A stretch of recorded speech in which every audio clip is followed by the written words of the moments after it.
जय हिंद साथियों, आपके अपने YouTube चैनल में आपका बहुत बहुत स्वागत है। दोस्तों, आज हम चर्चा करने वाले हैं क्या रेलवे ग्रुप डी की भर्ती पर संकट छाया हुआ है। क्यों आग बबूला है आईटीआई वाले छात्र? क्या सरकार अपने मंसूबे में कामयाब हो चुकी है? इन सारे बिंदुओं पर चर्चा करेंगे। इन सारे बिंदुओं पर चर्चा करने से पहले सबसे पहले मैं थोड़ा सा इतिहास में जाना चाहता हूं। 2019 की बात है, रेलवे ग्रुप डी की भर्ती आती है, वो भी बहुत भारी भरकम 1,03,769 पदों पर। 1,03,769 पदों पर भारी भरकम वैकेंसी आती है और इसकी योग्यता रखी जाती है 10th पास अब प्लस इसमें आईटीआई इंक्लूड कर दिया जाता है। यानी कि 10वीं पास के साथ आपके पास आईटीआई का क्वालिफिकेशन होना बहुत जरूरी है। उसके बाद एक बहुत बड़ा आंदोलन होता है और आंदोलन इतना भयंकर होता है कि ट्रेनें तक जला दी जाती है। छात्रों का गुस्सा बहुत खतरनाक हो जाता है।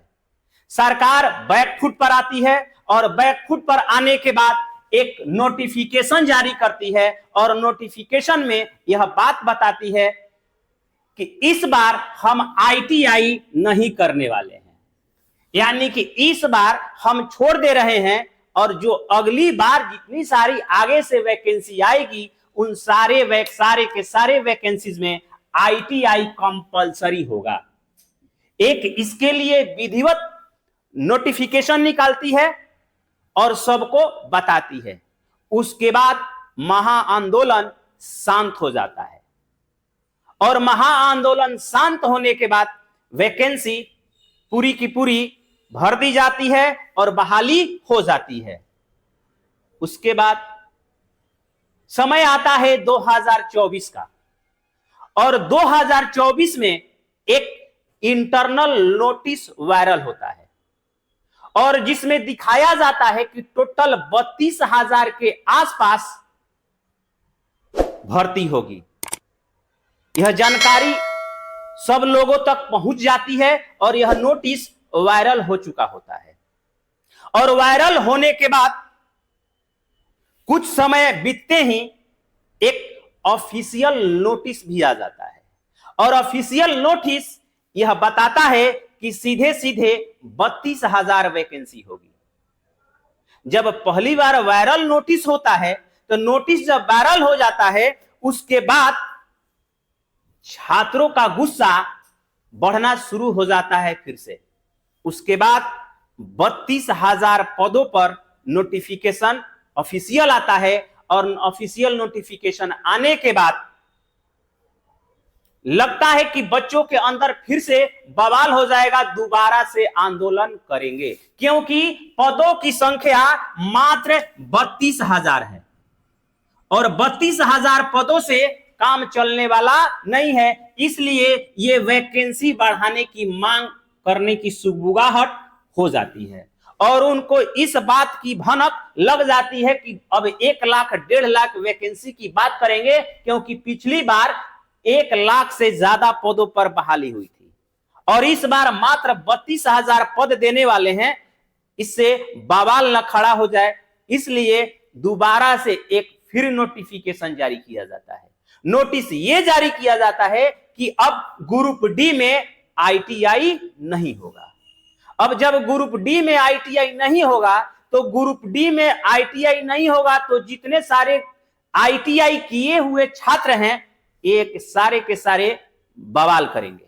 जब यह बवाल करेंगे तो इसी अधेड़ बुन में यह वैकेंसी बढ़ाने की बात नहीं हो पाएगी और हुआ यही हुआ कि 32,000 पदों पर वैकेंसी है और आईटीआई वाले को कहा गया कि आईटीआई करिए आप या मत करिए, 10वीं पास होना अनिवार्य है। अगर आप 10वीं पास हैं तो आप इसके लिए एलिजिबल हैं, आवेदन कर सकते हैं। अब आवेदन अगर कर सकते हैं तो आईटीआई वाले छात्र सब के सब गर्म हो गए कि हम जब 2019 में तुमने नोटिफिकेशन निकाला था और सीधा सीधा यह बात बताया था कि आगे से जितनी सारी वैकेंसी होगी सब में ITI अनिवार्य होगा।